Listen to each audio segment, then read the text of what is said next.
And I think we'll get started as folks continue to trickle in. So welcome everyone, good morning. My name is Alex Beck and I am one of the co-hosts of the Southern Vermont New Vermonter Providers Network meeting. This is an initiative that we're working on with our partners in Windham and Bennington County, in partnership also with our leads of our state agencies that work most directly with our new Vermonters. And I'll give just Sue and Adam just a brief chance to introduce yourselves and welcome folks if you'd like. Thanks, Alex. I'm Sue Graff. I'm with the Agency of Human Services. I'm what's called a Field Services Director, and I serve the Brattleboro and Springfield districts. And we have a role to play, as the name implies, sort of helping assure that Vermonters, new and and old, I suppose, are served well by our systems and our community partners. And so we are a resource to you all around how things are going in the new Vermont community. We can help you connect to available resources, understand how the state buildings and offices are structured and who to talk to for what. Many of those folks are on this call today as well. So we want to help build those relationships directly, but we are also a resource for you if you have a question about the Agency of Human Services and how we operate and what we do and how we can serve the folks that you serve as well. So, and I'll pass it to my colleague, Adam. Good morning, everyone. I'm Adam Sancic, the Field Services Director that covers both Bennington and Rutland County. It's nice to see everyone. Great, thanks.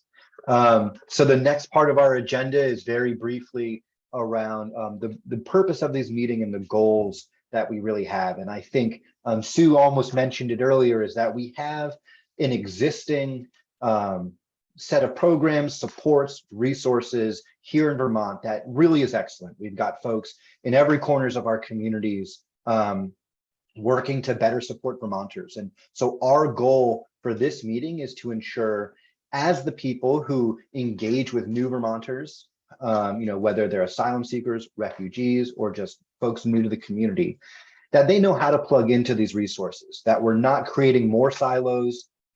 In fact, we're breaking those down, and we're really ensuring that when and if there's an issue or an obstacle or a need in the new Vermonter community, that we as both providers of those services and as case managers and just the people who maybe spend the most time with these individuals, we know where to send them and what resources to provide them.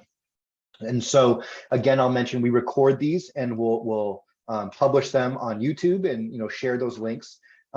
Today, our focus is on housing support, the VERAP program, and maternal and family health. This may be very relevant to the work you do. You may not think it's relevant right now in thinking about it, but again, one of the goals is, as an example, you're just working tangentially with a family and you know that they have a newborn. Do you know the person in the room now to connect that person with? And so even, especially if it isn't your job to work in maternal or family health, this is maybe the best one for you to attend. And so that's really, I think, the ethos and philosophy of why we're trying to convene. Any questions on that before we start with some state and regional updates? Great. And so first, I would like to, I need to consult my own agenda, introduce Joe Wea. He is the Executive Director of the Ethiopian Community Development Council. We tend to start these meetings just with an update from our immigrant and refugee and asylum seeker support organizations, the ones who are really on the front line of welcoming these folks and supporting them. And so without further ado, Joe, do you have any updates? What's on your mind these days?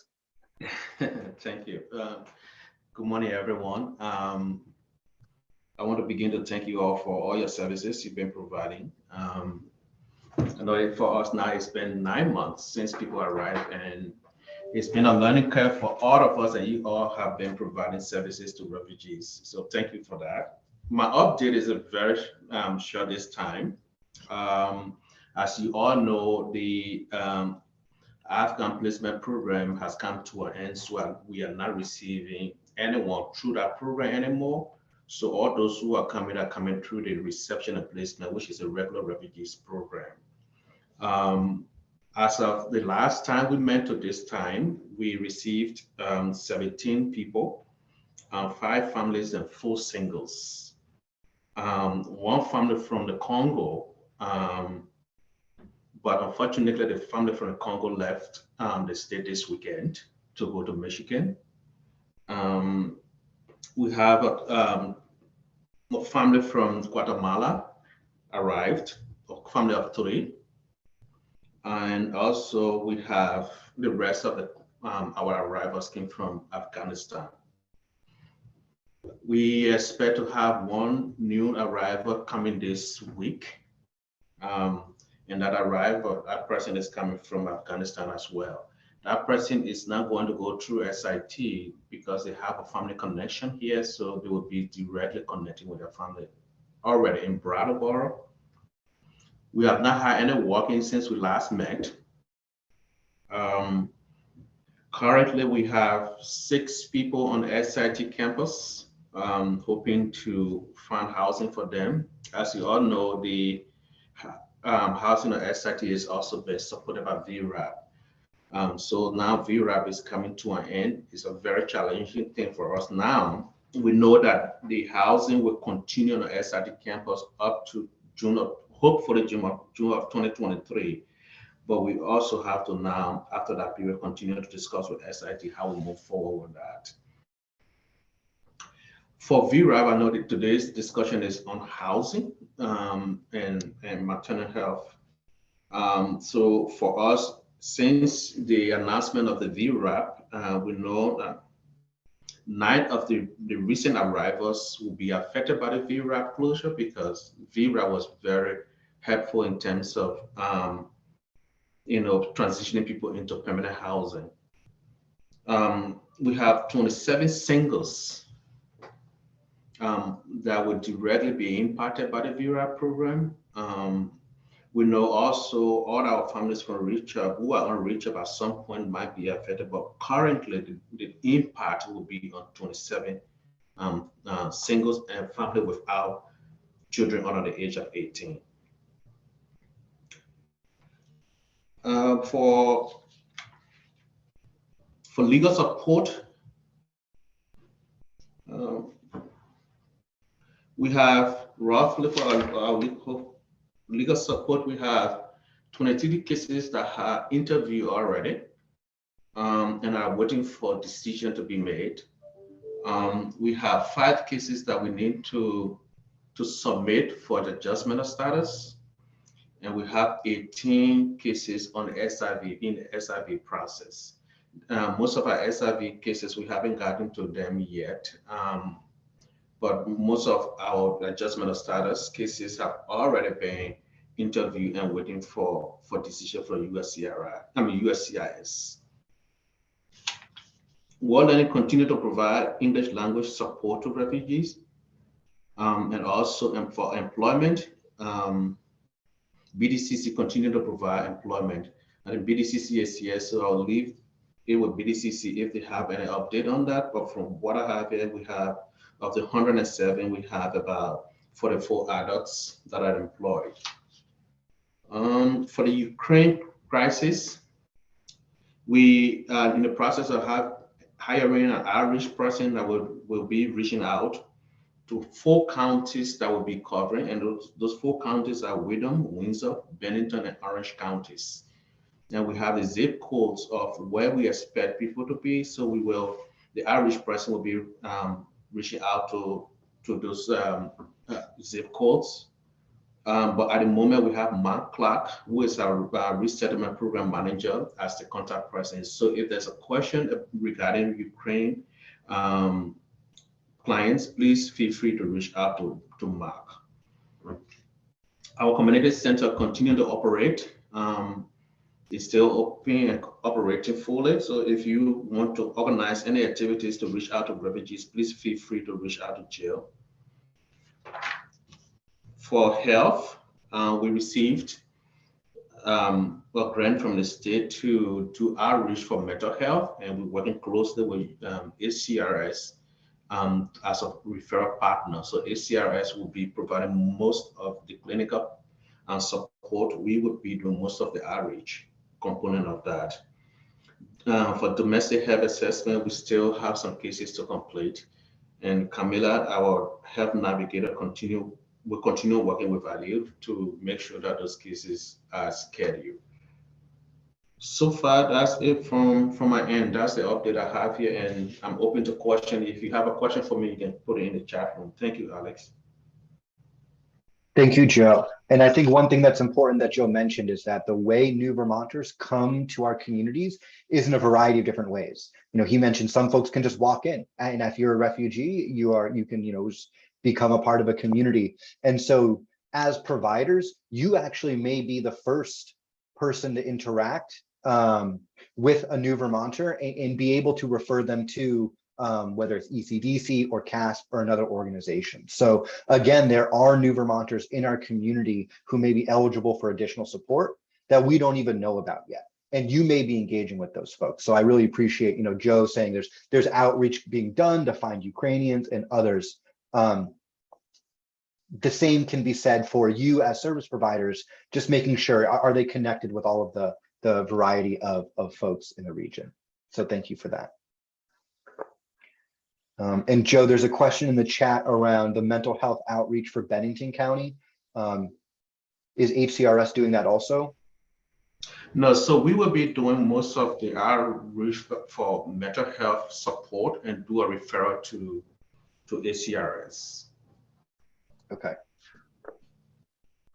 Great. I think specific questions around that can follow up with Joe.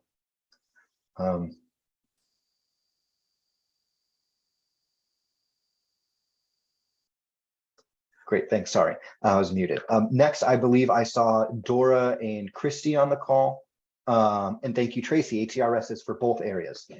So Dora or Christy, if either of you want to provide an update on how things are going at CASP and what you're thinking about this month. Yeah, hi everyone, I'm Dora. I work with CASP as the case manager.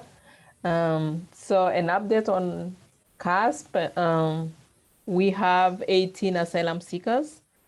And here when we talk asylum seekers, they're really very different from refugees. So we have people from Africa, Rwanda, Ghana, Congo, Brazzaville. And then we have folks from Mexico, Honduras, Cuba, and now we have a family from Haiti. Yeah, so we work on like a legal aspect. And these days, I think you guys have seen it in our newsletter.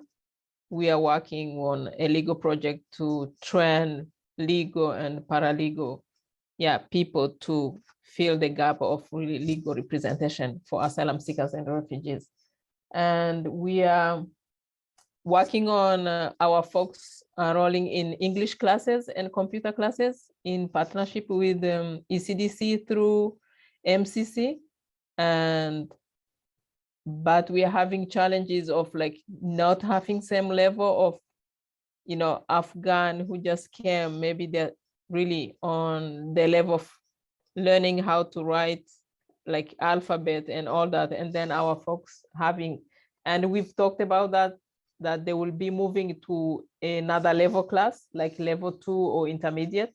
That's fine. But we do really appreciate the partnership with Vermonter Adult Learning and SAT through the ESL classes. So we are working on finding a job, but this is also another challenge. It's like the USCIS has said that work permit will take like 30 days, but now some of our folks have applied since June, and we are waiting for work permit to come and the folks can join other people to start working. So that's an area of, there's nothing else we can do. I think it's more dealing with the system, how the immigration is set up and setting up days to wait for a work permit. Yeah, maybe more challenge also is like the mental health as usual as for other people. So we have few people who are like therapists who speak Spanish, and that's the most challenging, yeah, for us. I think, Christy, do you want to add something else? Do you want to talk about VERAP? We don't have to, but Yes, thank you so much for reminding me. Yeah, as everybody knows, yeah, VERAP is ending, and really most of our folks were in VERAP, and I hope really to hear something from VERAP, but we are really educating and reminding our folks to be ready to move or to shift from being supported by VERAP to being able to pay rent and all the utilities. So we've been having meeting with them, telling them how much is VERAP gonna pay like for this remaining month. Like October is 70% of the rent, and November 50%, and then end of November it's ending. So we are working on that to be able to look at the budget and see if our folks are able really to pay rent and to sustain themselves and put really food on the table. So yeah. Great. Thank you, Dora. Yeah, well, today's focus is really on understanding the facts around VERAP and really what those deadlines are. I had hoped that we'd be joined by someone from Wyndham Windsor Housing Trust, but they have a staff-wide training today and we're unable to attend. So I imagine there being follow-up on this conversation soon with what happens after VERAP, but today we have someone from VERAP to present and hopefully answer any questions and clarify. So thanks for that. Last but certainly not least, we do have Tracy Dolan here from the State Refugee Office. And Tracy would love an update with what's going on statewide. Sure. Thank you so much. Always happy to be at this meeting. So just a reminder, I'm with the State Refugee Office. We're an office within the Agency of Human Services. Right now, Vermont has 2 refugee resettlement approved sites as per State Department, and that is in Colchester and in Brattleboro. But as you know, the resettlement agencies, ECDC and USCRI, did put in a proposal to open up sites in Bennington and Rutland. As you know, they were already doing work there, but because they're placing staff there, they are hopeful that the State Department will officially designate those as sites, in which case then we would have 4 official sites here in Vermont. The refugee program is now becoming more healthy again nationwide, which means we are receiving people into the United States, and folks are then getting sent to communities. I think I mentioned before, the way that works is the 9 major resettlement agencies nationally meet together and determine which resettlement agency is going to get whom, and then reach out and work with their state affiliate offices to determine who's going to take whom. So we've had a trickle of refugees coming in both to the Brattleboro office and to the Colchester office for that purpose. In terms of funding, my office received, so most of the funding that my office gets for the resettlement work comes through the federal government. And then mostly it goes out through refugee support services. So it goes to the resettlement agencies or to schools. I get school impact money uniquely, or it may go to another particular agency if it's earmarked, like the mental health money that you just heard about. My office gave a grant both to ECDC and to Healthcare Rehabilitative Services, HCRS, in order to do that mental health work. And the scope of that work is for the Brattleboro and Bennington area. So they will be partnering in Bennington as well, HCRS will. But another avenue that came through was through the state. The legislature designated $500,000 for 1 year only. And they put it quite broad. It was for aid to refugees, but the conversation was around retaining people. So a real interest that when people come here, they stay. So a few organizations met together and said, what are the obstacles for people staying? And the big ones were vocational training, getting jobs at a rate that makes it affordable to live here. English language instruction, again, that's an obstacle to getting a good job. Folks do come here with some skills, but sometimes can't get the job they want because of the English language. And then a third area we noted was the housing costs, which of course are high for many Vermonters. So out of that 500,000, 300,000 went out in a request for proposals focused on vocational training and English language. So we've got proposals coming in and we'll see what is recommended or proposed there. The additional 200,000 I held because I had heard that VERAP was ending early. So I'm going to be meeting with folks around how we might be able to utilize that 200,000 to assist between December and June for folks who might be coming off VERAP. We won't be able to cover all costs for everyone, but we may be able to come together and say, okay, how will we determine highest need? And how might we be able to help maybe with a portion or some step down kind of system. And again, not uniquely just for refugees, but for all of those in that Office of Refugee Resettlement category. So it's refugees, it's asylees, victims of trafficking. There's sort of a set humanitarian parolees. And so anyone showing up in the last 5 years in that designation, we'd be looking at. And so CASP will invite you to that. That'll happen in a couple of weeks where we'll come together with the resettlement agencies, CASP, AALV, a couple of the key players who work mostly with folks, helping them find some housing. And we'll figure out, is there something we can do with small grants to the agencies working with folks to assist with a little bit of help there. And then the other area I just wanted to update on was the Ukrainian situation. So we continue to have Ukrainians coming into the country. We still don't know how many are here in Vermont.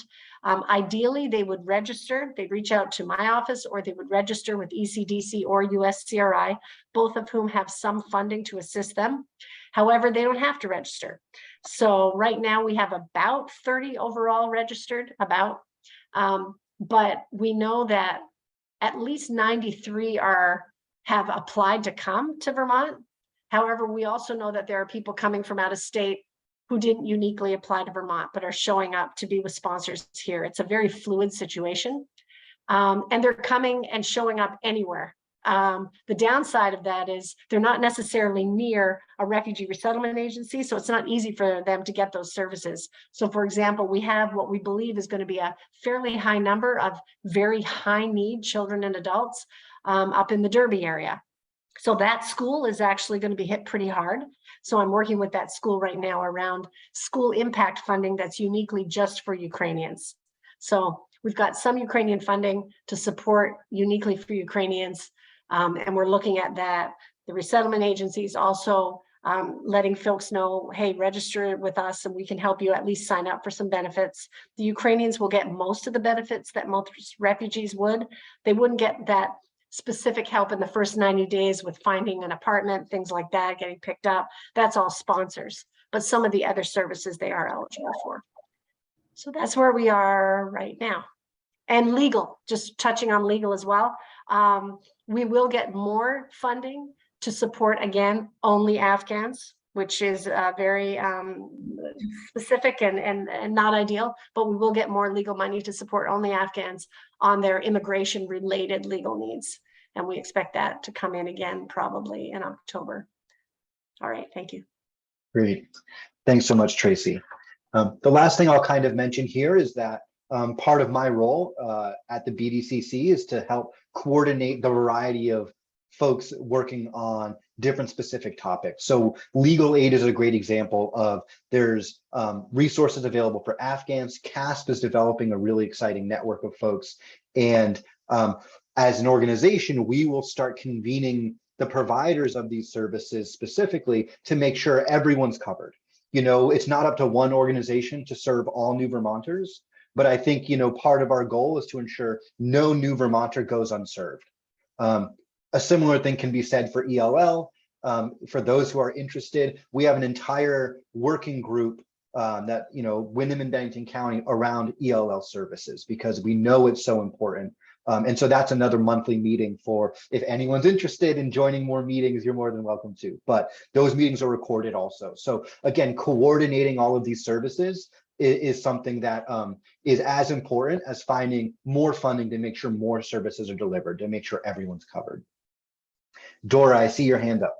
Yeah, thank you, Alex. Yeah, I just want to apologize for like focusing on challenges, because it's not that we don't have really success stories, but it's that really we as CASP working with asylum seekers, it's really a very challenging process compared to refugees. So as Tracy Dolan is here, I would like to advocate for our asylum seekers through some really fund like subsidy, like Section 8. I heard that VERAP may really, transfer some file or some people to benefit from like Section 8. And, asylum seekers some asylum seekers are not really eligible for Section 8 because of their immigration status. Yeah, I just want to really, address this to Tracy so that our asylum seekers can really benefit from it if they are not yet really eligible, like immigration status or granted asylum or green card. If they could be part of really that benefit, that would be really helpful.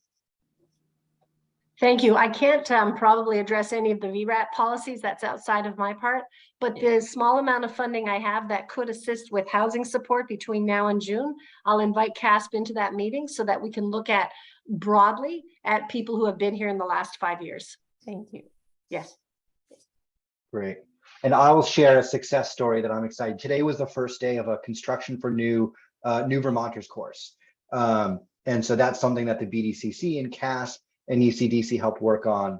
And it's just an exciting, around ELL and vocational training, big topics that we're talking about.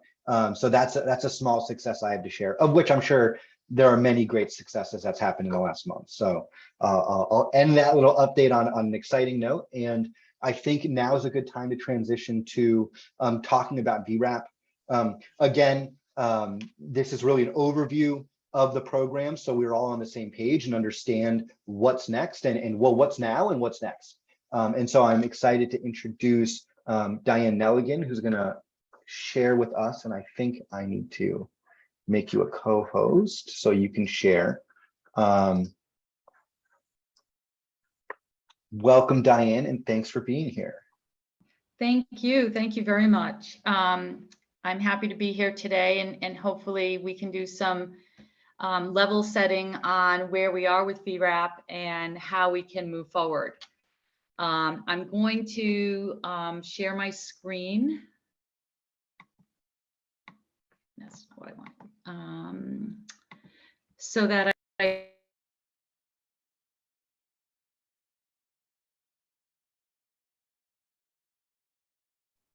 I can see, but I can't hear you. Is that a similar issue for others right now? Yeah, I think she inadvertently muted herself, so, or somebody muted her. So she appears to be on mute. okay. Can you hear me now? We can hear you, but we can't see the presentation now. Right. So it looks like somehow the presentation is getting interrupted. It's interrupting my audio for some reason. I'm not quite sure why. Okay, well, what I can do is I believe you sent it to me this morning. So can you hear me now? Maybe I can try again. Yeah, if you want to try again, and if not, I can share. Okay, let's try again. My sorry.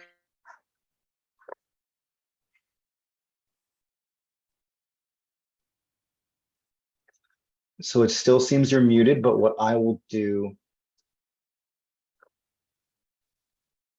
is one moment.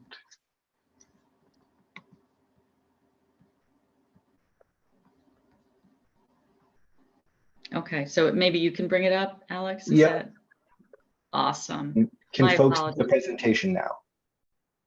Okay, so Yeah. Can folks see the presentation, the VERAP slides? It's not perfect, Yes. but we'll make do. Yep. Okay, thanks. Okay, so we're just going to go into an overview today of what is VERAP. How do you determine if a household is eligible?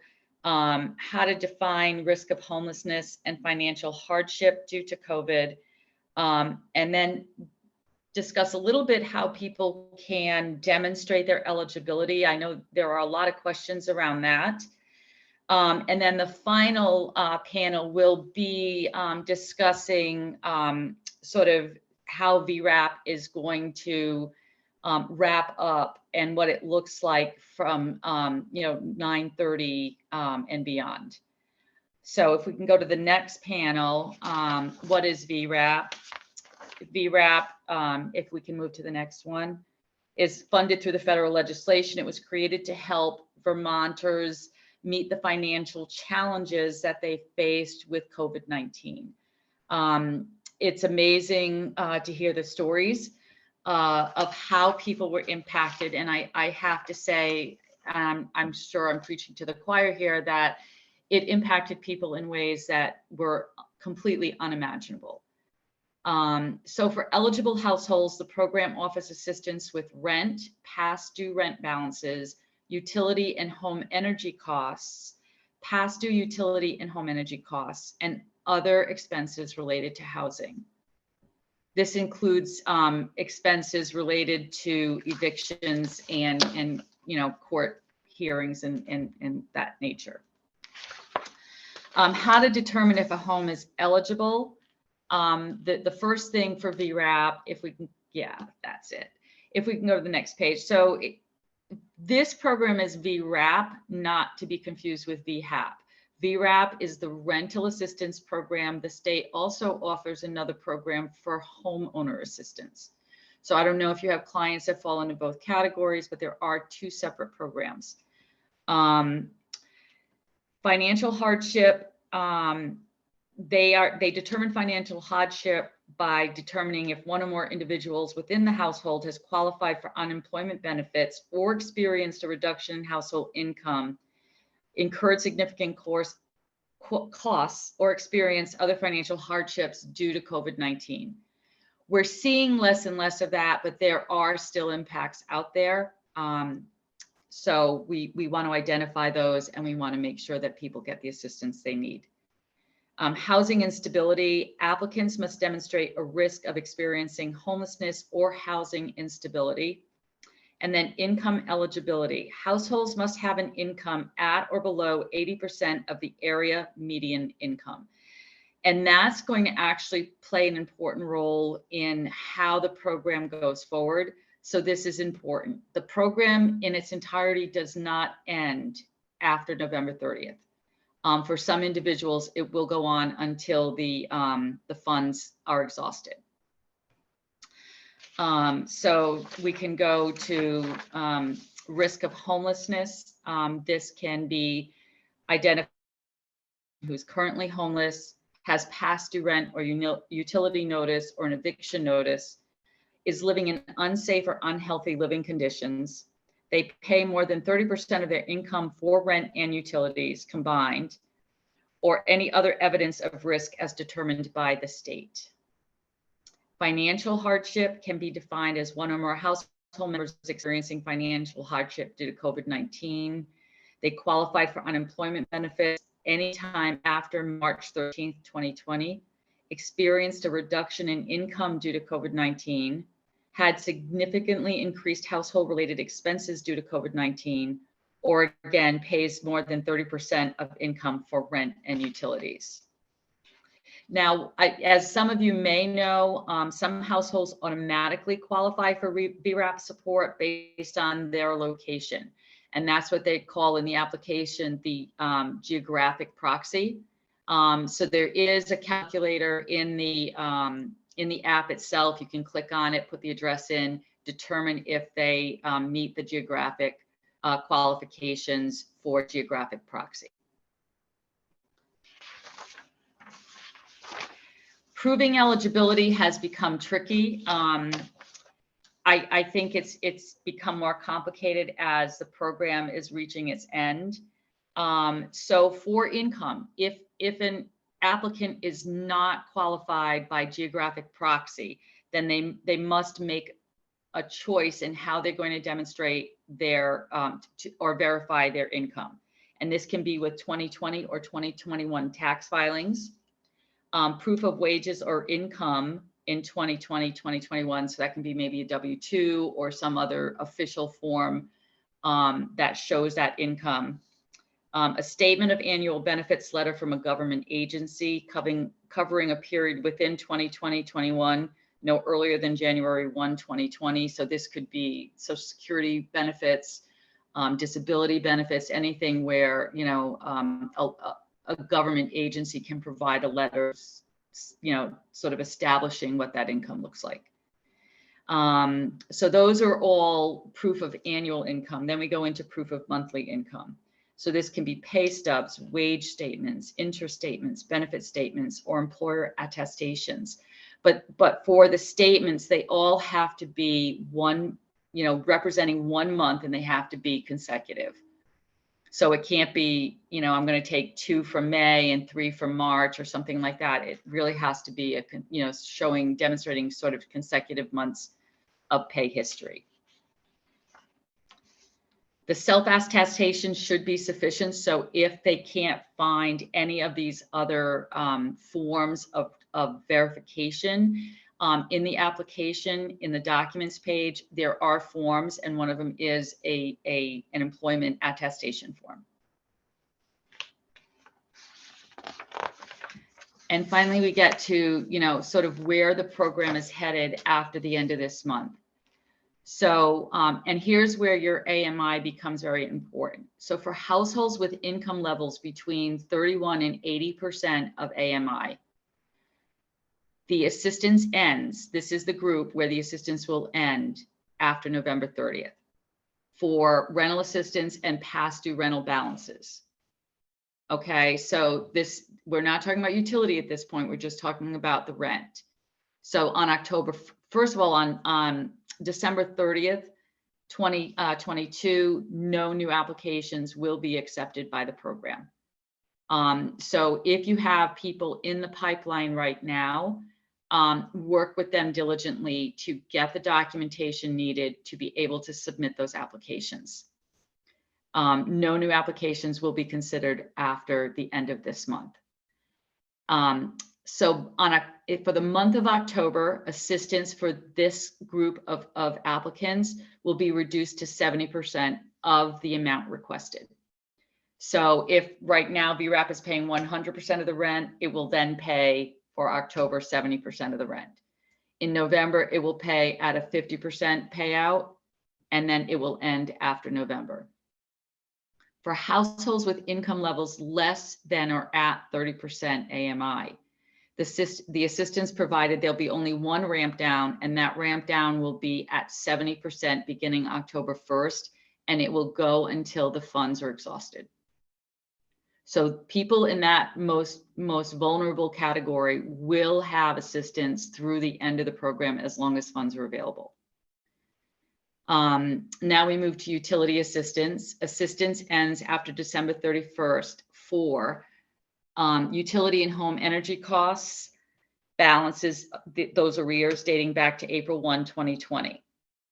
So anything provided that represents an arrears will be covered at 100%. But then beginning October 1st, assistance will be reduced to 70% of the amount requested. And all utility assistance will be closing out as of December 31st, 2022. So that doesn't mean December 31st, 22 comes and that's it, we're all done. It means any bills dated up to December 31st, 2022 will be paid at the 70% rate. Does that make sense? And then other housing costs, on September 23rd, VERAP will stop taking new applications for other expenses related to housing habitability repairs. On November 11th, all health and safety repairs must be completed and all documentation uploaded. After November 30th, applications will no longer be accepted for stipulation payments, rent into court, or money to move. And on the money to move, the request for those funds need to be within 30 days of the move-in date. Are there any questions?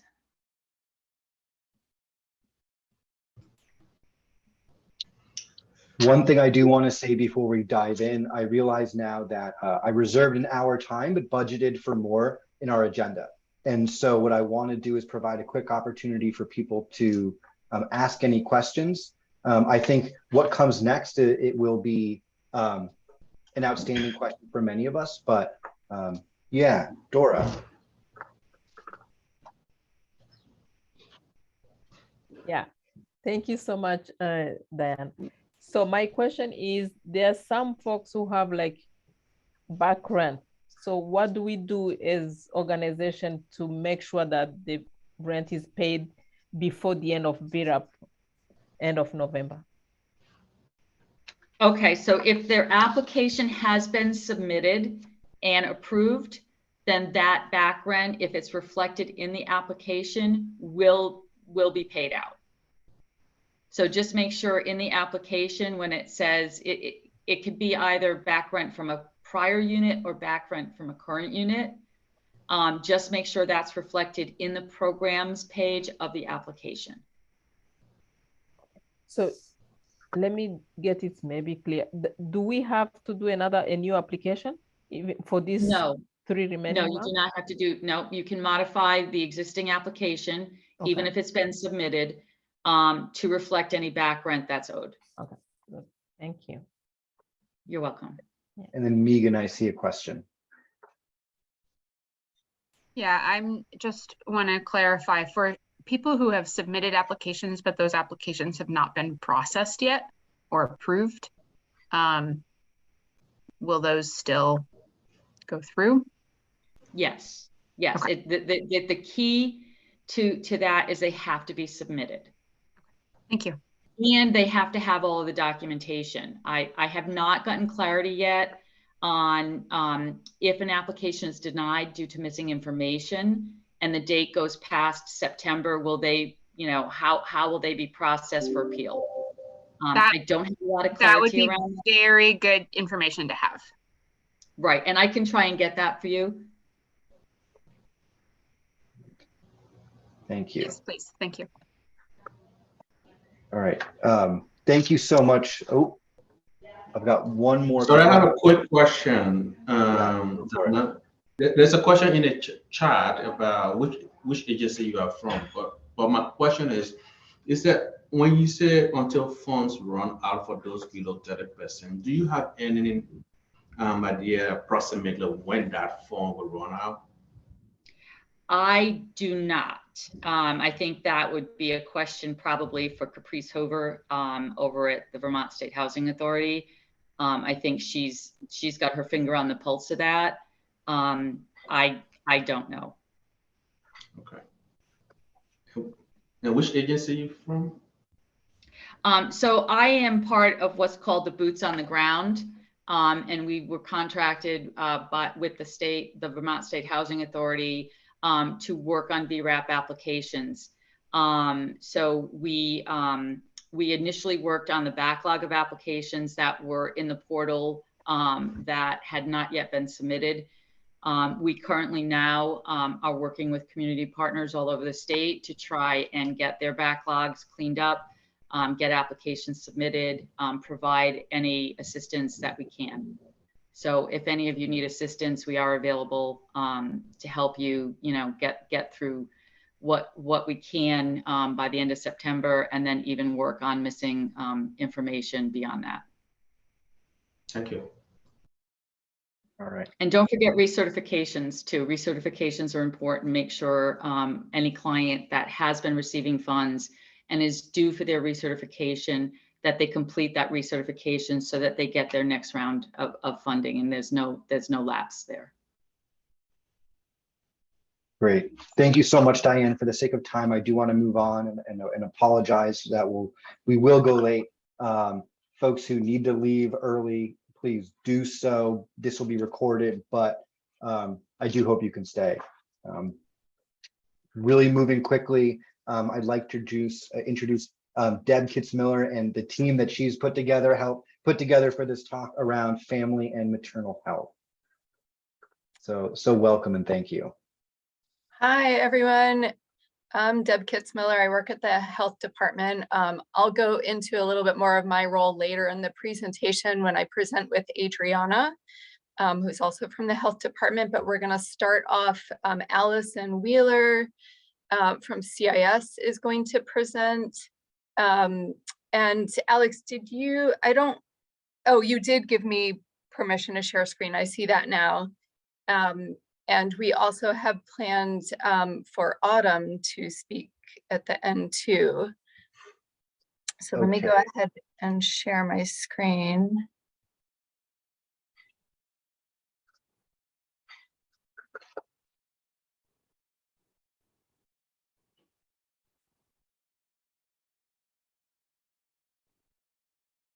Okay, can everybody see that?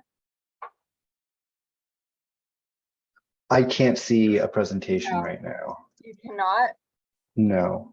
Oh, okay.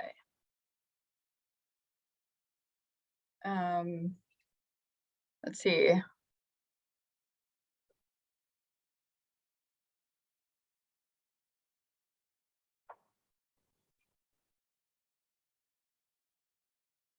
There we go.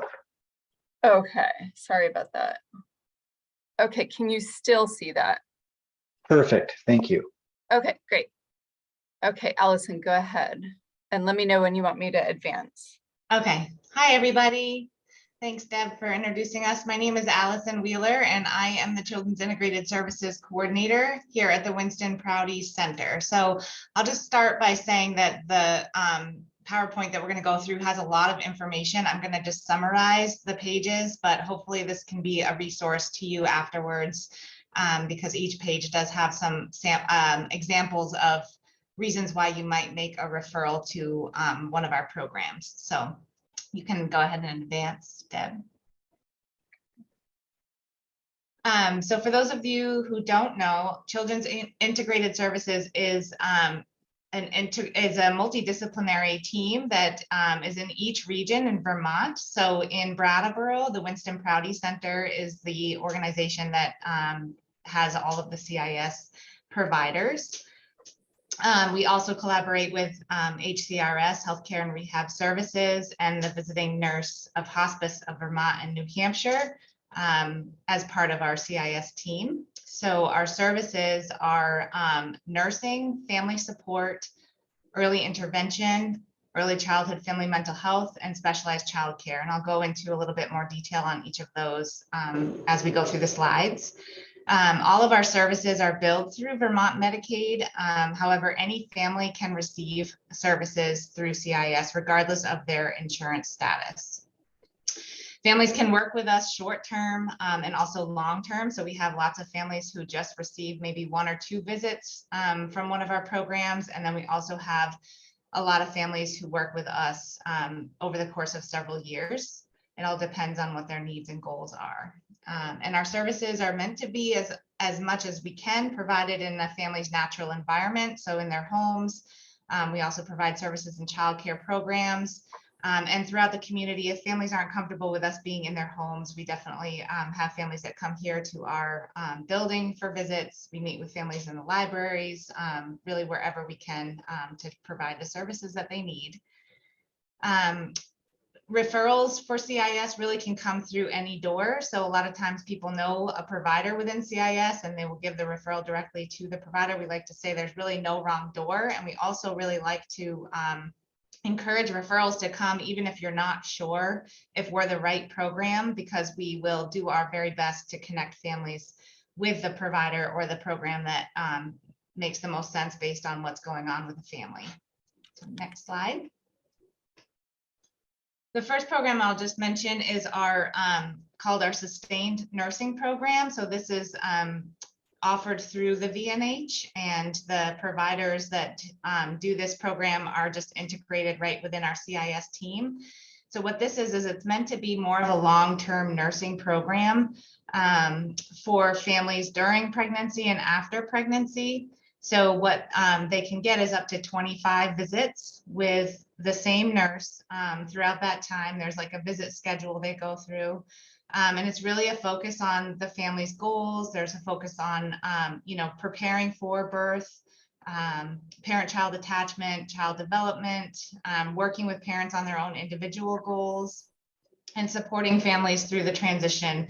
So they'll work with a family up until a child turns 2. And this program used to be just for first-time families, first-time pregnancies, but now it can be subsequent pregnancies. And the eligibility for this program is they have to either have Vermont Medicaid, somebody in the family would have to have Vermont Medicaid, or be income eligible for Vermont Medicaid.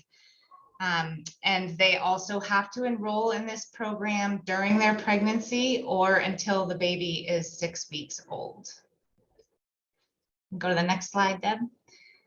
The other program that I will mention is our responsive nursing. And so actually we have one of our maternal child health nurses here with us today, Autumn Blaze. And so this program is meant to be more exactly what the title says, responsive. So it's not necessarily that longer term nursing.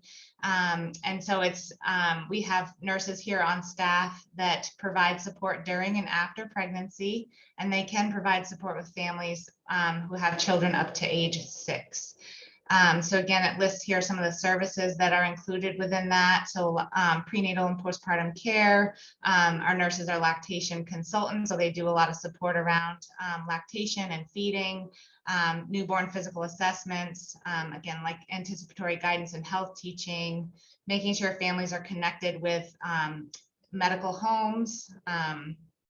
And I also listed on here some questions that might prompt a referral to responsive nursing. So I won't go through those. You'll see those on each slide, but hopefully that might be helpful for you afterwards if you're wondering about a referral to one of our programs. So you can go to the next slide, Deb. The other program is CIS Family Support, and I would say this is probably the most broad part of our program. So this is a support available to pregnant families and families who have children up to age 6. This can include lots of things. So it can be really just around basic parenting support and education, help families access or find childcare. Our family support worker does lots of things like helping families with budgeting, finding employment, finding affordable housing, or helping families address housing barriers and challenges they might have. Our family support workers also can help with accessing resources and benefits. So if families need help with applying for WIC or 3 Squares, for example, they can help with that. And then connecting also the families with, you know, mental health supports or substance use supports in the community. So really being a link for families to get the support that they need. Next slide. We also have an early childhood and family mental health part of our program. And again, this is a support available to families with children up to age 6. And we do have Maura Shader here with us today as well. And she's one of our early childhood family mental health clinicians. So this program provides support to families with children who are experiencing social, emotional, or behavioral challenges. So that can include clinical support for families and children who've experienced trauma, consultation and support around challenging behaviors that might be happening at home or in school, support with social skills and healthy social emotional development. And also our team can provide general consultation to child care providers and early education programs.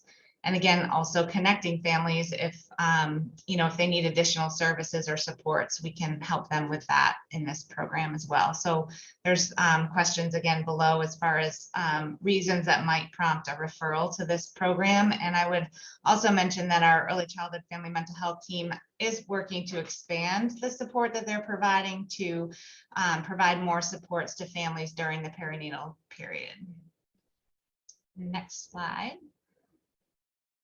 We also have the early intervention program. And so this is a federal program that provides developmental supports for children. This is the one part of CIS that only goes up to age 3. So from birth to age 3, this team works with families who have children who have a developmental delay or who have a diagnosed condition. or who are at risk of a developmental delay. And so the early intervention team works with those families in their natural environments. They're working with the caregivers, with childcare programs to help support the child's development. So this can be specialized instruction around cognitive development, physical development, so including hearing and vision, communication development, social emotional development, and adaptive development. And so they also, if a child is still in need of continued developmental support, this team will help connect the family and make that smooth transition from our early intervention program to early childhood special education, which serves children from 3 to 5. Next slide, Deb. The last part of our program is our specialized childcare services. We have a specialized childcare coordinator as part of our team, and this is a program that helps families to access and get the support they need to find childcare and access financial assistance for childcare.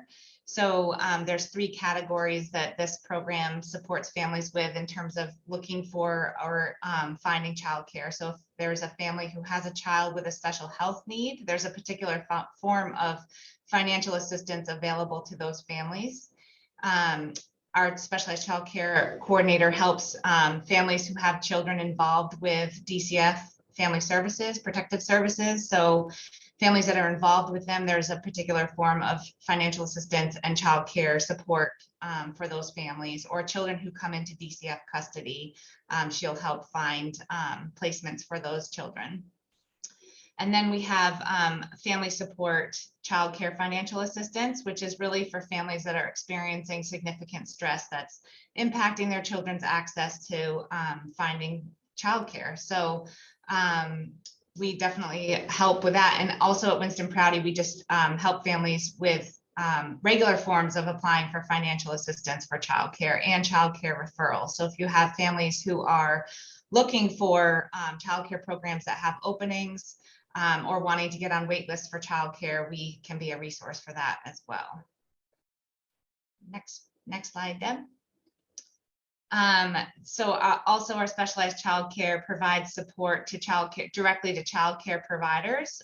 So it helps childcare providers or programs to achieve specialized service status so that they can place some of those children and have the skills and training they need for children who might be within those categories of specialized services. And general support to childcare providers, helping childcare providers with any questions they might have around CIS, family services, childcare financial assistance, transportation, and more. There's also a special transportation program available to families who are accessing specialized childcare services. So it can, our coordinator can authorize transportation for kind of a small subset of families if there's a barrier or a challenge to get their child into the program that they've been enrolled in. So next slide, Deb. So this is sort of just a quick summary. I know I've gone through this really fast because I know we're a little short on time, but our referral process really is, and I can make sure that Alex, you have our referral form.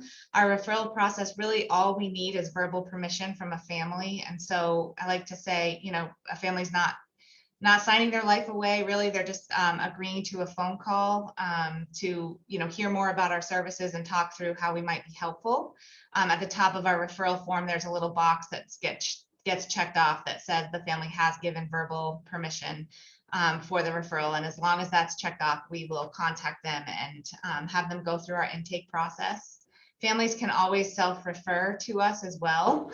And I put our contact information both for myself as the Brattleboro CIS coordinator and for the Bennington CIS coordinator, that's Kelly Belleville. And the CIS program in Bennington is through the Sunrise Family Resource Center. I also put some links here for the Winston Prouty website and the Sunrise website, and also the Child Development Division, where you can find more statewide information about children's integrated services. The other thing I just forgot to put on the slides and mention is that we do also have what we call the New Beginnings Postpartum Wellness and Support Group that's run by our maternal child health nurses here at Prouty. And that's a weekly group held here at the campus on Tuesdays from 10:30 to 12. And I'll make sure to get some information out about that as well. So I guess the biggest thing, try to say the biggest takeaways for you about what CIS is and how we can be collaborating with you is we provide a wide array of flexible and responsive support to pregnant people and families with children up to age 6. So if you have if you're working with a pregnant family or families with children up to age 6 that you think could use some support, think of Children's Integrated Services. And again, there's no wrong door to access support. So if it really isn't a CIS referral, we will do our best to help connect you or the family with the appropriate organization. So again, I know that went really fast. I'm going to pass the baton over to Deb. Okay, thank you so much, Allison.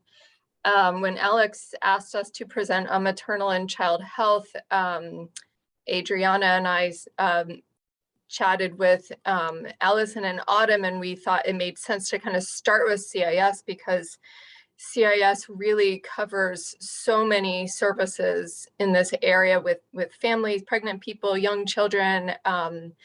So now we're going to kind of pull the lens back a little bit and talk about maternal and child health on a little bigger scale and how it fits into our work at the health department. So I thought that I would start with just making sure that everybody has like a basic understanding of how the health department does work in the state of Vermont, the fact that we have our 12 district offices, and then we have our central office in Burlington. So each of the district offices is, I would say, somewhat similar. So Adriana works at the Bennington district office, and I'm at the Brattleboro office. And each of our offices, we have our public health nurses. We have nurses that work with immunizations. We have nurses that work in maternal and child health, such as ourselves. And we also have nurses that work in infectious disease. We have other staff members that work in the WIC clinic, which we'll talk about later, and chronic disease and emergency preparedness. So, and I wanted to just kind of give you a feel for the relationship between our central office and the district offices is such that we have like program management, of course, happens at our central office, and they're, kind of sends information and programs down to the district offices.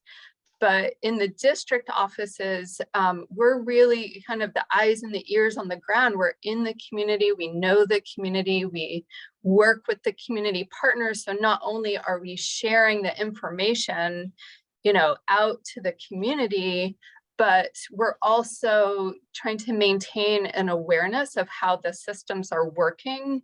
So for instance, if we hear that people are falling through the cracks in a certain area, we're going to hopefully communicate that up to central office. So this is an important part of our work.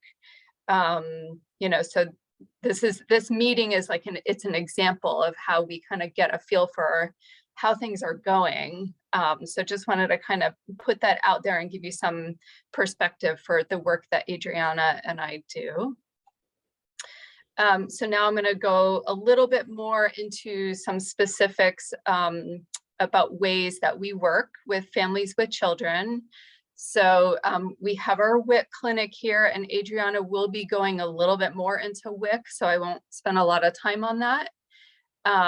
Another program that we have is called the Breastfeeding Friendly Employers Program. So we can work with employers in supporting their breastfeeding or pumping or chest feeding staff.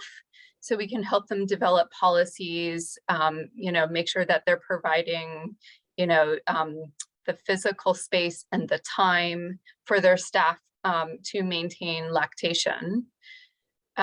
We also work with schools. So one of our public health nurses is a school liaison.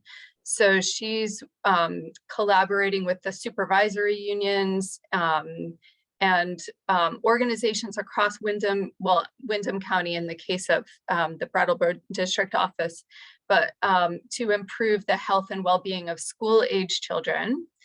And then we also have a social worker that works with a program called Children with Special Health Needs.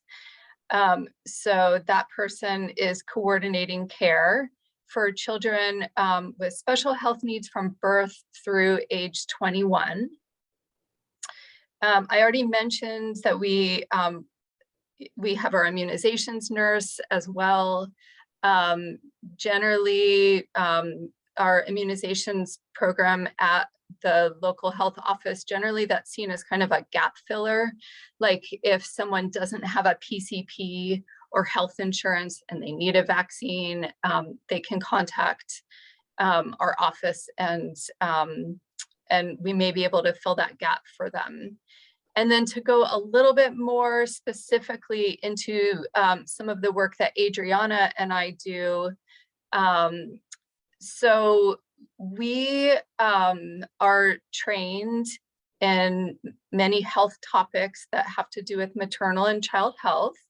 And we share this health information with providers. So that could be pediatric medical providers, obstetric providers, mental health, and other community partners. So we're sharing information on topics such as breastfeeding, infant safe sleep, substance use in pregnancy, smoking in pregnancy. These are just some examples of topics that we have expertise in.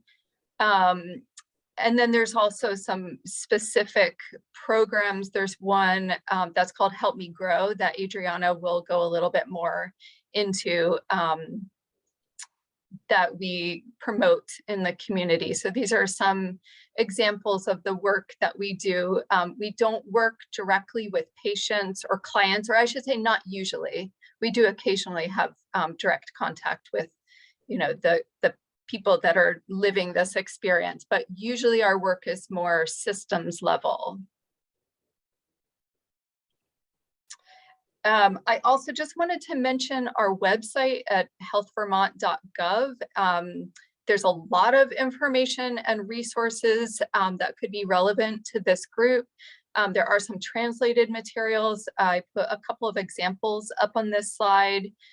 There's our lead page, excuse me, has recommendations for testing children and for refugees and new Americans. Of course, we have our COVID-19 information with information on testing and vaccination clinics. There's also a refugee health page that has links for translated health promotion materials.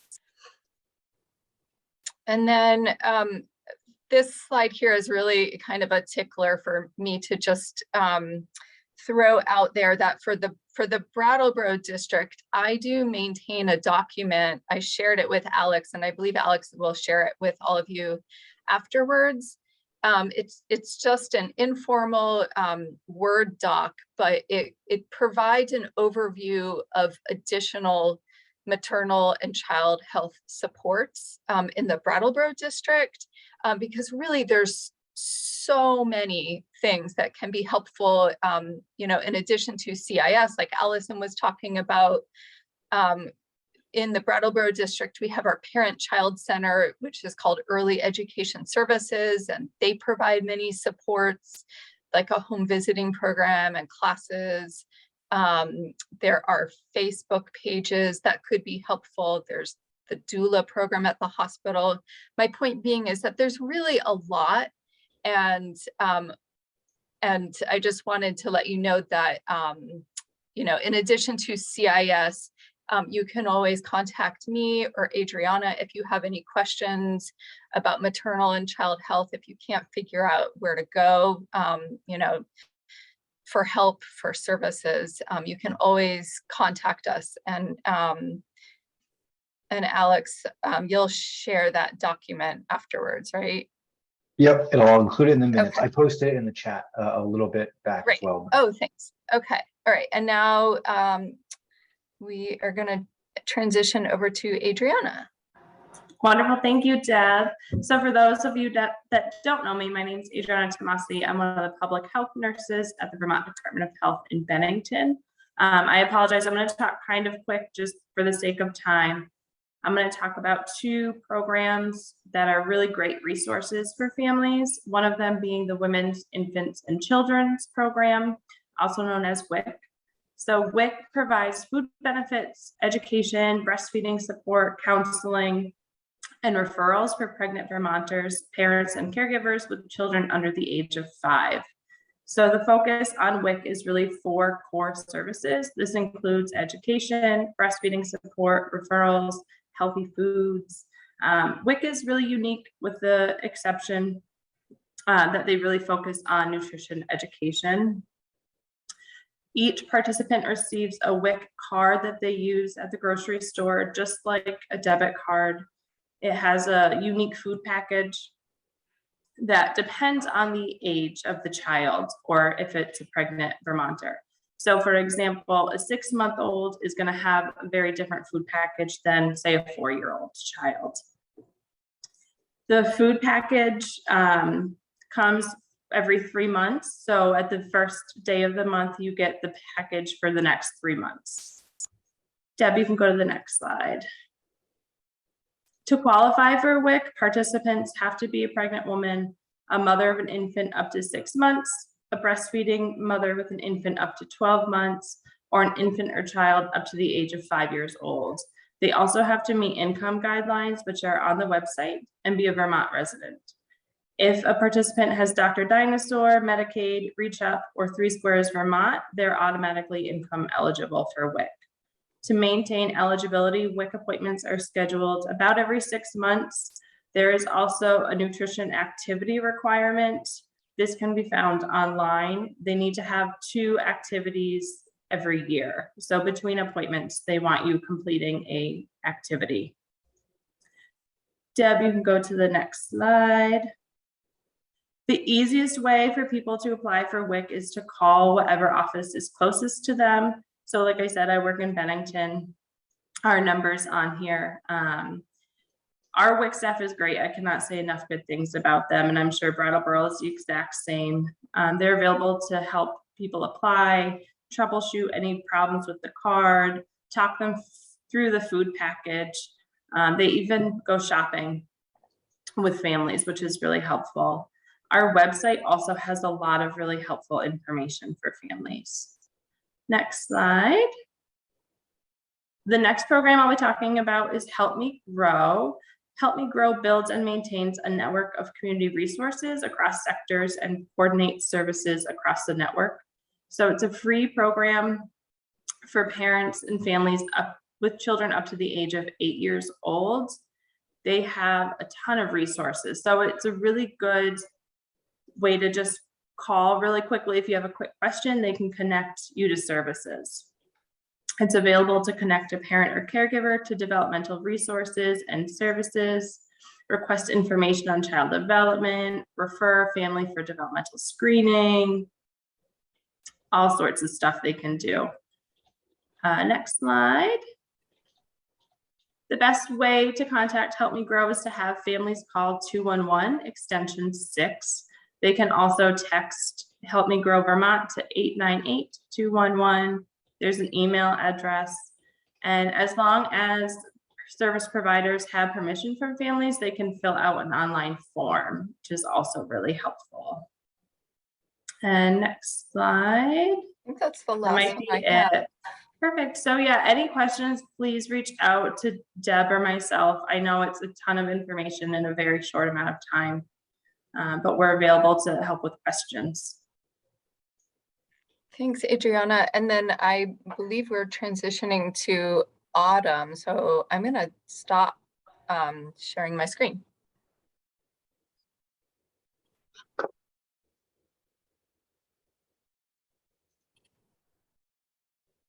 Hi, everyone. This is Autumn. Can you hear me? Yes. Okay. I also Thank will you. be pretty quick. I know we're late. This is about CIS nursing, and I just wanted to let you all know what sort of specifically we've been doing with Afghan families. So we've been working with them for about 9 months. We have 4 current families, 2 referred about to start with us, and a couple referrals coming in. Most of our referrals are from the obstetrician. We have 1 who's self-referred so far. But like Allison said, we take referrals from any source. The services we've been providing include prenatal support, childbirth preparation, postpartum support like lactation, maternal recovery, newborn wellness, screening for maternal postpartum depression and anxiety. We do home nursing for their other children under 6. We do both acute and routine check-ins. We work with OB, pediatricians, moms, PCP, and other providers like physical therapy. We sometimes accompany people to visits. We do medication management, health education. We coordinate with ECDC and community volunteers to help them access supplies, resources, other referrals. We help them learn how to use WIC effectively. And then we do everything else that comes up during a visit, from reading their mail, helping them investigate childcare, answering questions about job searches, helping them figure out some banking. It's a lot of needs come up when we go into visits and go into people's homes. The things that I've noticed most so far have actually probably been spoken about a lot already, but financial literacy, transportation, language is huge, life skills.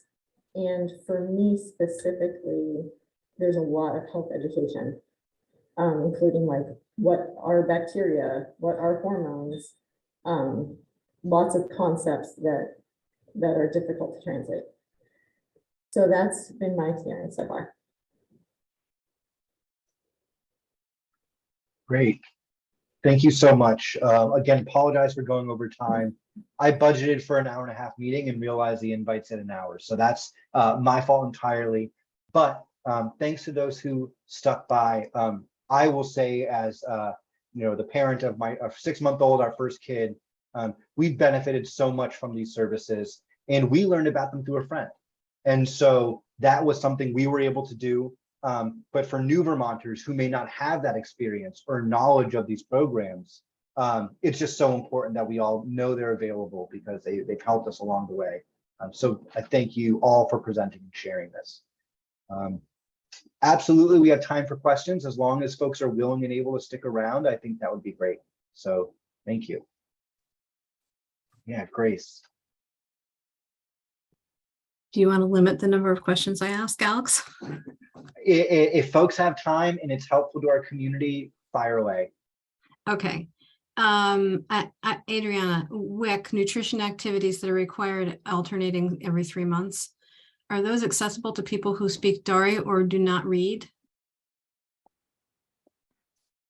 I believe they do have translated materials. I'm not sure if Dari is one of those, and I apologize. They have a whole list of activities on our website. It's WIC, healthvermont.gov/WIC. They can also call the office as well. Okay, so if they call the office, you can provide alternate activities for them in a foreign, in Dari or other language. WIC staff should be able to help with that. Verbal. If not, let us know. Verbal, not written. It's got to be verbal. They should be able to help with that. Just let us know. If not. Okay, thank you. And Allison, do you know if the sustained nursing and responsive nursing CIS programs are available also in Bennington County? Because I work in childcare and I haven't heard of them before. Yes, they are. The CIS services are available in all the regions in Vermont. And so in the slides that I sent, you would have the information for the CIS coordinator in Bennington, Kelly Belleville. So she should be able to give you more information. I will say the CIS teams look a little different within each region in terms of how, some regions, the providers are in several different agencies, and they collaborate together. So she can give you a little bit more detail in terms of how it works in Bennington. I think what's a benefit here, I guess, in Brattleboro is that at Winston Prouty, all of our CIS providers are really under one roof, even though we're collaborating with HCRS for the clinical part.